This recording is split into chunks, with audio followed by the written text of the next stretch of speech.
महाराष्ट्र के मुख्यमंत्री पृथ्वीराज चौहान ने कहा है कि कांग्रेस नेता नारायण राणे पर केंद्रीय नेतृत्व फैसला लेगा। IBN 7 से खास बातचीत में चौहान ने कहा कि राणे ने उनसे मुलाकात कर अपनी नाराजगी की वजह बताई है और उन्होंने राणे की शिकायतों पर केंद्रीय नेतृत्व से बात की है।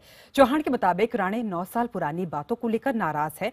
कर्नाटक सीमा से विवाद पर महाराष्ट्र के मुख्यमंत्री पृथ्वीराज चौहान ने कहा कि बेलगाम को लेकर कोर्ट का फैसला दोनों पक्षों को मान्य होगा, लेकिन जब तक कोर्ट का फैसला नहीं आता तब तक बेलगाम को केंद्र शासित प्रदेश घोषित कर देना चाहिए। मुख्यमंत्री चौहान से बात की IBN लोकमत के न्यूज एडिटर आशीष दीक्षित ने। आपका स्वागत है IBN 7 पर। पहला सवाल, महाराष्ट्र के मंत्री नारायण राणे नाराज है, उन्होंने इस्तीफा दिया है। उनका कहना है कि उनको जो वादे किए गए थे वो पूरे नहीं किए गए। आपको नहीं लगता उनके साथ अन्याय हुआ है? 9 साल पुरानी घटना है। जब उन्होंने शिवसेना छोड़कर कांग्रेस में प्रवेश किया था, उस समय क्या बातें हुई थी, क्या वादे किए थे, उसके 2 पहलू है। राणे साहब जो कहते हैं वो एक बाजू है और जिन्होंने उनके साथ बातचीत की थी उनकी दूसरी बाजू है। इसमें मैं कुछ हल नहीं निकाल सकता क्योंकि मैं उस समय ना तो बातचीत में था, मैं मेरे सामने कोई वादा हुआ था। तो उनकी जो नाराज़गी है वो 9 साल पहले घटी घटनाओं के बारे में। तो फिर हल कौन निकालेगा? मैंने 2 बार उनसे बात की। उन्होंने काफ़ी कुछ कहा जो मैं समझता हूँ कि दल की अनुशासन के खिलाफ था। आपके भी खिलाफ उन्होंने बहुत कुछ कहा? मेरे खिलाफ कहा, पार्टी के खिलाफ कहा। उसके पहले भी आप जानते हैं कि जब अशोक चव्हाण जी को मुख्यमंत्री बनाया था तब भी उन्होंने केंद्रीय नेतृत्व के बारे में बहुत कुछ कहा था। अब मैं जो घटनाएं घटी थी उसके बारे में मैं कुछ नहीं कर सकता, मैं तो आगे देख रहा हूँ। और एक ज्येष्ठ सहकारी होने के नाते मैंने उनसे फिर से एक बार मुलाकात की। हम यहाँ पे मिले थे, मुझे मिलने आए थे और उसके बाद उन्होंने जो भी बातें घटी थी उसके बारे में मुझे फिर से दोबारा बताया और आगे की अपेक्षा क्या उनकी है, वो मंत्रिमंडल में रहना चाहेंगे, किस शर्त पर रहना चाहेंगे, उनको और पार्टी में क्या उनको जिम्मेदारी दी जानी चाहिए, उसकी अपेक्षा उन्होंने की, जो मैंने हमारे केंद्रीय नेतृत्व को मैंने अवगत कराया है।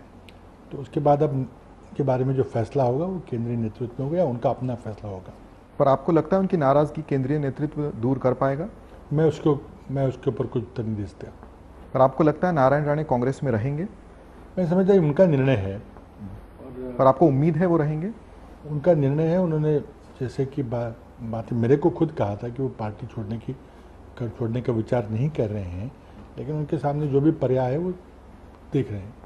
दूसरा मुद्दा है वो बेलगाम का, जो कर्नाटक के साथ सीमा विवाद चल रहा है।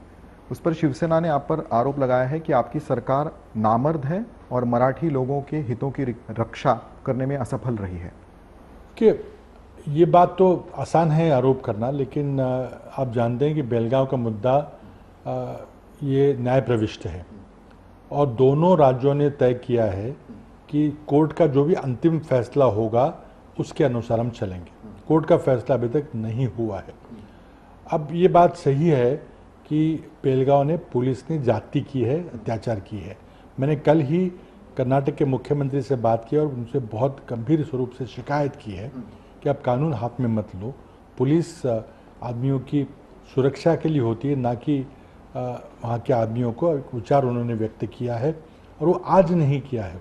बेलगांव की जनता हर एक चुनाव में महाराष्ट्र में शामिल होने के मुद्दे पे चुनाव लड़ती है, चुनाव जीतती है और ये डेमोक्रेटिकली जो एक्सप्रेशन ऑफ इंटेंट है, एक्सप्रेशन ऑफ विल जो लोगों का है कि हमें महाराष्ट्र में जाना है, उसे सरकार रोक रही है कानूनी एक दायरे में फंसाकर। तो हम भी कानून को मानेंगे, हम भी मानेंगे कि जो भी उच्च न्यायालय, सर्वोच्च न्यायालय का फैसला होगा उसको हम स्वीकार करेंगे। उसकी तारीख पड़ी है, लग रही है। हमने भी अपने वकील के माध्यम से अपना तर्क सामने रखा है और मैं समझता हूँ कि कुछ दिन पहले हम प्रधानमंत्री से हमने शिकायत की थी यहाँ पे ह्यूमन राइट्स वायलेशन है।